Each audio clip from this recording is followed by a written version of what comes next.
आज मैं आपके सामने क्लास 7 का शर्ट इन द मार्केट लेके आई हूँ। सबसे पहले we have to know few places. First place is Kurnool, second is Erode, then Delhi. इन प्लेसेस पे ये आपका चैप्टर है। कुरनूल, कुरनूल आंध्रा में, आंध्र प्रदेश में, मैप में बीच की तरफ पड़ेगा कुरनूल। सेकंड उसके बाद है इरोड। इरोड की अगर हम बात करें तो इरोड में, तमिलनाडु में, दिस प्लेस इज़ इरोड, यहाँ पे आपका बाज़ार है। देन दिल्ली, आपको पता है अगर हम नॉर्थ इंडिया ड्रॉ करते हैं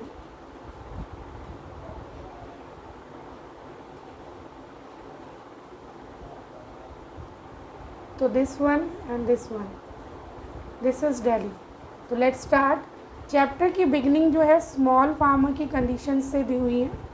स्वप्ना नाम की एक स्मॉल फार्मर है जो कुरनूल में कॉटन का प्रोडक्शन करती है। उसका छोटा सा लैंड है और उस पर जब वो कॉटन प्रोड्यूस करती है तो वो लोकल ट्रेडर के पास उसे सेल आउट करने जाती है। लोकल ट्रेडर, उसके पास 4 क्विंटल कॉटन है। 1 क्विंटल का लोकल ट्रेडर उसे 1500 रुपीज़ देता है। ये स्वप्ना भी जानती कि सेम अगर वो कॉटन बाज़ार में लोकल मार्केट में बेचे तो उसे 1 क्विंटल का 1800 रुपीज़ मिलेगा, बट शी हैज़ टू पे, उसे बेचना ही पड़ेगा to local trader because of this reason कि व्हेन सपना ने लास्ट ईयर उसे सम मनी मोरो किया था। For which reasons? For seeds, fertilisers, pesticides. और कभी मान लीजिए इमरजेंसी हो तो भी स्वप्ना उससे ले सकती है पैसा, फिर इसके साथ अपने बच्चों की फ़ीस, स्कूल फ़ी के लिए, अदर कोई फंक्शंस के लिए भी वो लोकल ट्रेडर से बोरोइंग करके ले सकती है money. This is the reason कि उसे हमेशा she has to sell all her cotton to local trader. Then उसके बाद हम देखते हैं कि किस तरीके से वो कॉटन, जैसे अगर हम देखें इसमें चेन ऑफ मार्केट की अगर बात करें प्रोडक्शन की, तो सबसे पहला स्टेट जो का वर्क होगा वो होगा कॉटन प्रोडक्शन। कॉटन प्रोडक्शन के बाद कॉटन जब बन गया, स्वप्ना के यहाँ से कॉटन से यार्न बना और कॉटन बनने के बाद स्वप्ना से के वहाँ से ये चीज़ गई इरोड। इरोड मतलब तमिलनाडु। तमिलनाडु में उसको शर्ट में कन्वर्ट करके बाज़ार है उसे बेचा गया। यहाँ मार्केट है पूरी दुनिया की 6th नंबर की सबसे बड़ी मार्केट जो है इरोड में है कपड़े की, वहाँ पे से बेचा गया। वहाँ से दिल्ली के ये सेंटर्स जो हैं, एक्सपोर्टिंग सेंटर्स, वहाँ पे ये पहुँचा और उसके बाद यही शर्ट्स जो हैं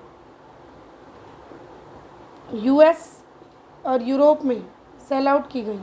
अगर हम देखें यहाँ पे, अगर बात करें इंडिया की कंडीशन की, तो इंडिया में वही शर्ट जो है वो 200 रुपीज़ की सेल आउट होगी और यूएस में वही सेम शर्ट जो है वो 1200 रुपीज़ की सेल आउट हो रही है। अगर डॉलर में इसे कन्वर्ट करें तो वो आप चेंज कर सकते हैं।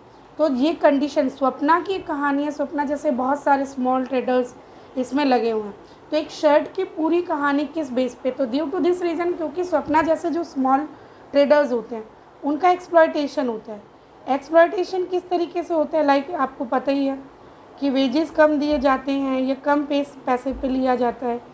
फिर उसके बाद वर्किंग आवर्स बहुत ज़्यादा होते हैं, बेनिफिट्स नहीं दिए जाते। बेनिफिट जो बिग रिच बिजनेसमैन है वो लेना चाहेगा। तो ये सारी कंडीशन आप देखते हैं। इसी को देखते हुए गवर्नमेंट ने कई कोऑपरेटिव का एक कॉन्सेप्ट बनाया हुआ है। कोऑपरेटिव का कॉन्सेप्ट यही है ताकि इस तरीके का जो एक्सप्लॉयटेशन हो रहा है, to save local small farmers and weaver from these type of exploitation, the government introduced the cooperative concept. cooperative concept में क्या होता है? स्मॉल ट्रेडर्स, मान लीजिए बहुत सारे स्मॉल ट्रेडर्स हैं, ये ग्रुप बना लेते हैं, कुछ इन्वेस्टमेंट के साथ एक ग्रुप बन गया। ऊपर से क्या है, गवर्नमेंट भी इसमें कुछ इन्वेस्टमेंट कर सकती है। जब ये करते हैं तो ये अपना कुछ मनी इसमें इन्वेस्ट करते हैं और फिर उसके बाद जब चीज़ को प्रिपेयर करते हैं तो वो इस कोऑपरेटिव से गवर्नमेंट जो है ले लेती है। गवर्नमेंट उन्हें कहती है कि आप प्रोड्यूस कीजिए और आप हमें ही बेचिएगा। तो कोऑपरेटिव में क्या होता है, गवर्नमेंट सपोर्ट होता है। पहली चीज़ तो ये कि जो भी चीज़ ट्रेड बन के तैयार हुआ आइटम उसे मार्केट में सेल आउट करना नहीं, वर्क इनका पर्स वीवर का काम नहीं है। वो जो है गवर्नमेंट देखेगी। इस तरीके के बहुत सारे कोऑपरेटिव, जैसे आप जानते हैं स्कूल ड्रेस के लिए कोऑपरेटिव्स बनाए गए हैं और कोऑपरेटिव्स को ये वर्क दिया गया। तो अगर हम देखें इस कंडीशन में जिसमें स्वप्ना जैसे लोग, एक वर्ड इसमें आएगा most important concept, that is putting out system. Putting out system में क्या होता है? पुटिंग मतलब इन्वेस्ट करना, आउट मतलब उस इनपुट के बजट के साथ जो आउटपुट मिलता है। ये जो सिस्टम है ये दो चीज़ों पे वर्क करता है, एक तो वीवर और एक है मर्चेंट। मर्चेंट क्या करता है? वीवर्स को मर्चेंट जो है यार्न प्रोवाइड करवाएगा, और जब यार्न से क्लोथ बन जाएगा तो वो क्लोथ जो है वो मर्चेंट को ही सेल आउट किया जाएगा। इस कंडीशन में वीवर्स को अगर देखा जाए तो बेनिफिट क्या है? सिंपल सी बात है, उसे बाज़ार में नहीं जाना पड़ेगा, जो तो उसका ट्रांसपोर्टेशन का खर्चा है, बाकी एक्स्ट्रा जो ऊपर से लग जाएगा वो सब उसका बच जाएगा।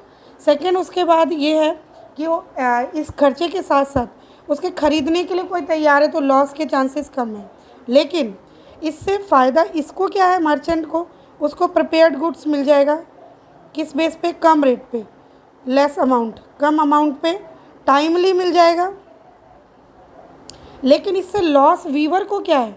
सिंपल सी बात है, क्योंकि मर्चेंट ने उसको पैसा दिया है तो उसकी अपनी सेल्फ फ्रीडम की कोई इसमें जगह नहीं है, अपनी मर्ज़ी से नहीं, जो फ्रीडम जो ये बताएगा मर्चेंट उसी बेस पे वो प्रोड्यूस करेगा। इसके साथ साथ उसको लेस पेमेंट होगा, वो सेम चीज़ के लिए हो सकता है मार्केट जाए तो अच्छा अमाउंट मिले, वो नहीं मिलेगा। तो ये देखा जाए जो पुटिंग आउट सिस्टम है, it is the relation between arrangement between the weaver and the merchant. Specially weavers को सारी फैसिलिटी प्रोवाइड करता है मर्चेंट, लेकिन उसके साथ साथ बहुत सारे लॉसेस भी इस कंडीशन में होते हैं। This is important concept of this chapter, putting out system. This is your chapter shut in the market. बहुत सारे एग्जाम्पल्स के थ्रू इन्हें समझाएगा। Even you can make your own story related to, तो आप कोई भी चीज़ ले लीजिए अपने घर का कोई थिंग, उससे रिलेटेड आप एक स्टोरी बना सकते हैं और देख सकते हैं किसको कैसे वो चीज़ आपके हाथ तक, कंज्यूमर तक पहुंची, प्रोड्यूसर ने उसे कैसे बनाया, what is the role of the person, किस बेस पे वो महंगी होती गई या क्या उसका प्राइस इंक्रीज़ और डिक्रीज़ हुआ। So thank you so much.